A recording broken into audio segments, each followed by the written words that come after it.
Merci à vous aussi. Parce que c'est très important, en fait, qu'on puisse avoir des témoignages, notamment de jeunes, puisque nous, vous savez, c'est notre combat, c'est les enfants, donc les enfants petits comme très grands, donc nos étudiants sont encore nos enfants. Euh, Peut-être qu'on peut commencer par toi, Laetitia, nous dire un petit peu qu'est-ce qui s'est passé pour ton fils, Martin, et puis après on demandera l'avis de Martin aussi de comment il se sent. Je vais essayer de synthétiser, parce que c'est pas simple de raconter tout ce qui se passe depuis 6 mois. Martin voulait se faire vacciner, on n'était pas forcément favorable avec son papa.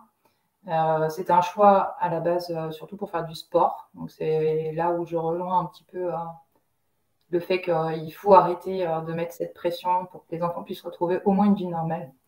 Donc il s'est fait vacciner le samedi 18 septembre et le lundi soir, il s'est écroulé au sol avec des douleurs intenses au niveau de l'abdomen. Et le 20 septembre, c'est là qu'a commencé, on va dire, tout le périple à l'hôpital où il y est resté 9 semaines avec divers examens, comme l'a dit Pierrick tout à l'heure. Ils ont cherché un petit peu partout tout ce qui pouvait dysfonctionner dans son corps, pourquoi il était aussi mal.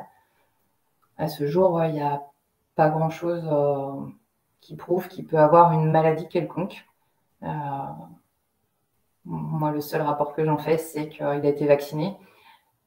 Tout a été, pour Martin, par contre, il a été déclaré à la pharmacovigilance. Avec son papa, on a fait des pieds et des mains en disant qu'on ne voulait surtout plus qu'il soit vacciné. Donc, je sais il y a très peu d'enfants comme Martin, mais on a quand même eu gain de cause. On a ce certificat, ce fameux Graal, le certificat de contre-indication à la vaccination pour Martin, qui est pour nous, dans tout ce qui a pu se passer, au moins un point positif. Parce que, clairement, c'est pas possible d'y repasser une deuxième ou une troisième fois. Voilà. Merci beaucoup, Laetitia. Martin, est-ce que tu peux nous décrire un petit peu les symptômes que tu as? Comment tu te sens physiquement? Depuis septembre, en fait, je suis super faible. Je tiens pratiquement plus debout le soir quand je rentre chez moi. Je me couche tôt le matin de faiblesse parce que bah, je peux plus rien faire, je peux plus rester debout. J'ai très mal au cœur à peu près toute la journée.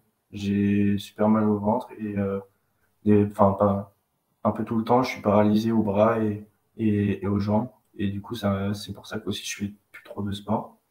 Et après, j'ai souvent mal à la tête et je vois flou. Et j'ai aussi la tête qui tourne souvent. Et Martin, tu prends des traitements, quelque chose pour aller mieux? Depuis septembre, je prends de la morphine. Je prenais le matin et le soir. Et la nuit, parce que c'est souvent la nuit où c'est plus compliqué parce que la journée, je fais des activités, mais la nuit, je fais rien, donc je pense qu'à ma douleur. Et donc, la nuit, j'ai de la morphine rapide. Et là, je connais pas tous les médicaments que j'ai, mais j'en ai à peu près une dizaine le matin et une dizaine le soir. Et bah, c'est pas, ça m'aide pas non plus. Et tout à l'heure, quand on préparait l'émission, tu me disais que la nuit, tu dormais pratiquement pas. Non, la nuit, quand la nuit est assez bien, je dors 2 heures ou 1 heure et demie. Après, il y a des nuits où je dors une demi-heure, trois quarts d'heure. Et du coup, je dors pas de la nuit, je réfléchis et c'est aussi pour ça que je dors pas. Parce que je réfléchis, j'ai mal, je pense à ma douleur et il y a rien d'autre. C'est un cercle vicieux, en fait, parce que je réfléchis, j'ai mal et en fait, je dors jamais. Et du coup, bah, c'est pour ça, quand je prends ma morphine rapide, je dors trois quarts d'heure, 1 heure, parfois 30 minutes parce que j'ai tout de suite mal. Et des fois, bah, je dors 1 heure et demie, comme 2 heures. Mais en fait, c'est aléatoire. Je sais jamais quand je vais dormir ou pas. Martin, tu étais en bonne santé avant de te faire Euh, vacciner?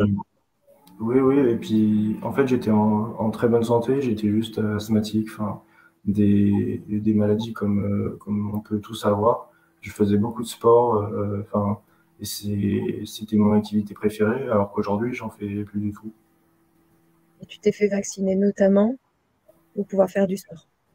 Ouais, je me suis vacciné parce que pour moi, le sport, c'était plus important que tout. J'avais aussi le lycée et j'avais aussi mes copains, donc je pouvais pas aller au bar, enfin, aller au cinéma ou aller au bowling avec eux, donc j'étais obligé.